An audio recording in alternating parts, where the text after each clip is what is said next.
I can talk now! This is what I sound like now. I just started talking this way, and now I can't stop. Jokes aside, I felt like it was about time I started talking in these videos. Anywho, this was another great month for movies. However, there was one average movie this month, and that film is... Lion. Lion. I don't care about this movie in the slightest. This movie feels aggressively modernized. Beyoncé's in this movie and doesn't fit the silly tone this movie is going for in the slightest. And the jokes go on way too long. However, I will be fair, it's not bad. Steve Martin plays the role of Clouseau well enough, and unlike a certain other late 2000s movie about a 60s parody character, Clouseau isn't a complete a-hole. I like the scene where Clouseau apologizes to his partner when he gets fired from the case. Overall, this movie is fine, but I have no interest in ever watching it again. Sure, why don't you give me a foot rub while you're down there? All right, and me shamrock! It was March, so I figured I'd watch something St. Patrick's Day related. Timothy Osmondson from Psych plays the villain. A few of my viewers just gasped at that information. And said villain is decent enough. Same can be said with Kyle's grandfather. Also, this movie gives off a bit of that unintentional, creepy, over-happy-chappy vibe common in these Disney Channel original movies. However, Kyle can be a bit of a jerk. Also, this is a Disney Channel original movie, so it doesn't have what I would consider deep characters. Lastly, this movie focuses on basketball, something I couldn't care less about. Overall, this is a better version of that 1998 Halloween Town movie because at least the characters aren't completely underdeveloped, but it's not anything special either. You known her for one night? Sex? Thank you, Martin. Plus the morning? Sex? Wait a minute! You really love him more than me? Definitely, yeah. You know what I did for this family? For years I raised you, Sally, and for years I loved you, honey, and you're gonna do this to me! There, that's more like it. What? You think I watched the 2026 remake? Don't be silly. I don't hate myself that much. No. Instead, I saw the original 1939 version of this movie.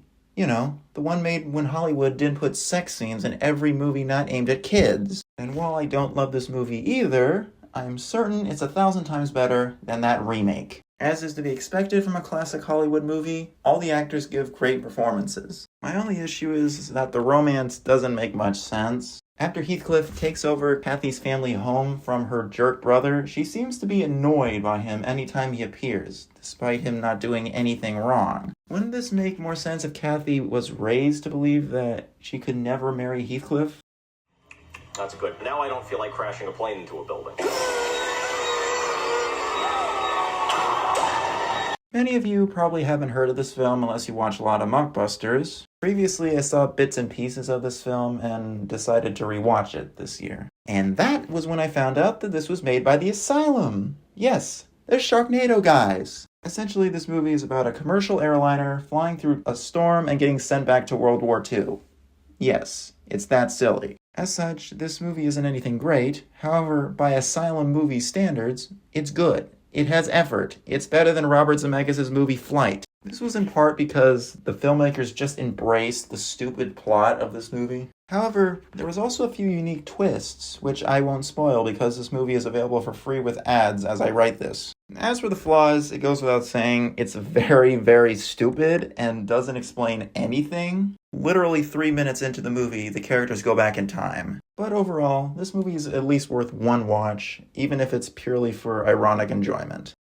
Bonus entry alert! Sorry. Hang on a minute. I just gotta make a quick call real quick. Who am I calling? God! I need to figure out why I'm still single! I recently bought this game because I'm a huge fan of Pac-Man World Rally, more on that game later this year, and I wanted to learn more about the characters present in it. And it's a fun enough platformer, which isn't too hard, nor too easy. Honestly, the worst part of this game is that Pac-Man sounds nothing like how I imagine him sounding. I always imagine him sounding like Grimace.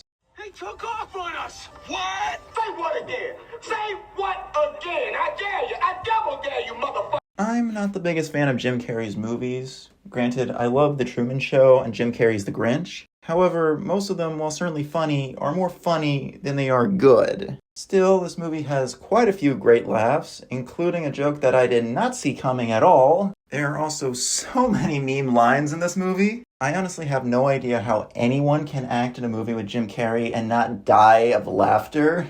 The main thing holding this movie back is that it can be way too raunchy for my taste. An orangutan with a human brain within my ape brain! Like a turducken.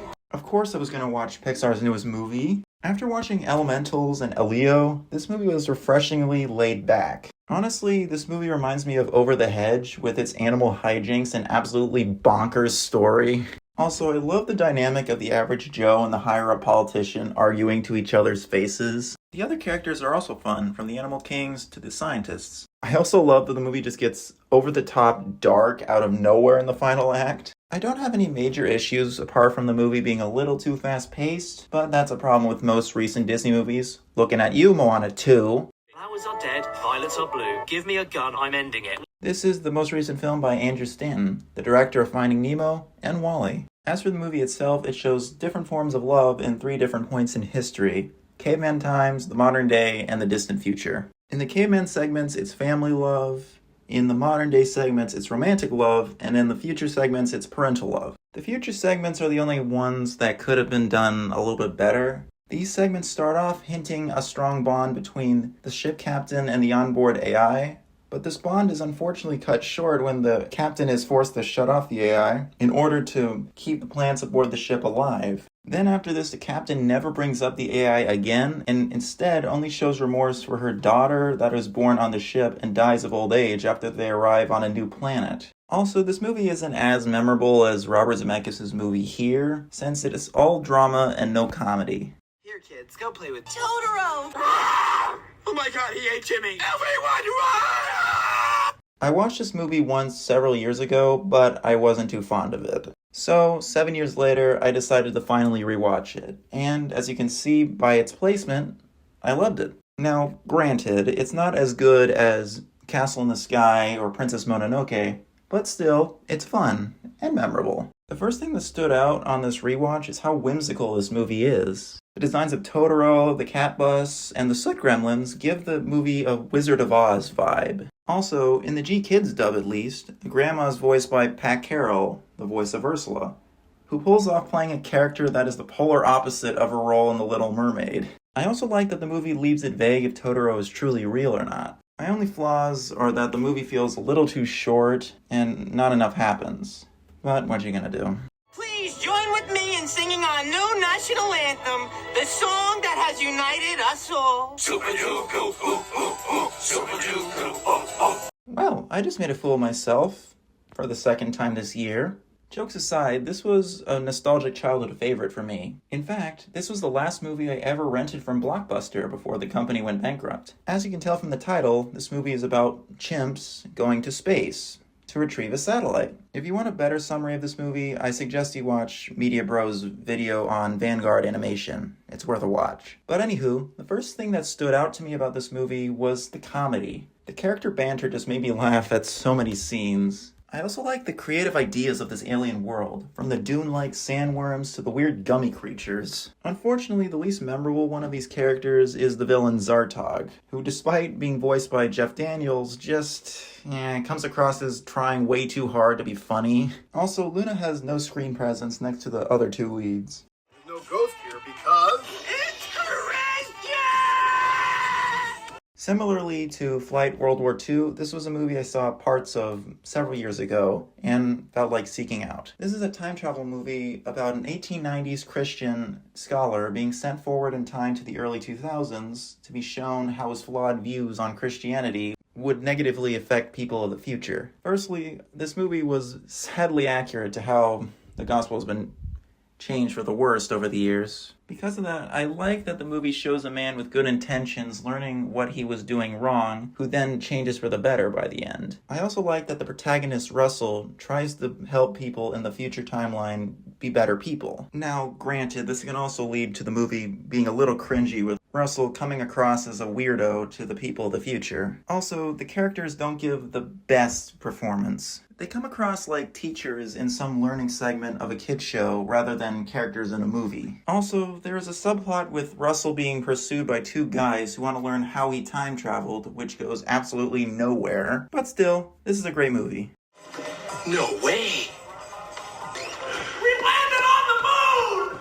Similarly to Matinee and THX 1138, this was another movie that I'd wanted to see for a while, and just like those movies, it's absolutely superb. This movie tells the story of a teen named Homer wanting to create rockets to go to space despite living in a humdrum town. I like Homer's passion for creating model rockets, and I also like the feeling of camaraderie shared by Homer and his friends. My only complaints are that Homer's girlfriend is completely underdeveloped, and a scene or two doesn't make any sense. There's a scene where Homer's friend's drunken father shoots a gun off at Homer's house, which then leads to Homer getting mad at his father, who had previously stood up to the guy who had just shot their window out. Maybe this scene was supposed to be symbolic of something, but I'm a little too simple-minded to understand that. It's Dr. Phil. Prepare for pain. Oh, hell yeah. Another movie by Phil Lord and Chris Miller? Granted, this movie isn't as good as Cloudy with a Chance of Meatballs or Mitchell's vs. Machines, but still, absolutely fantastic. For starters, I love the interactions between Grace and Rocky. It's a nice spin on the formula of, aliens being evil or humans being evil to aliens. This movie is also funny, but has a lot of heart to it. But best of all, every scene is so wondrous. My only issue is that the movie goes on a little too long, but that might have had to do with me having a tight schedule that day, so... Well, that's all, folks. See you next time.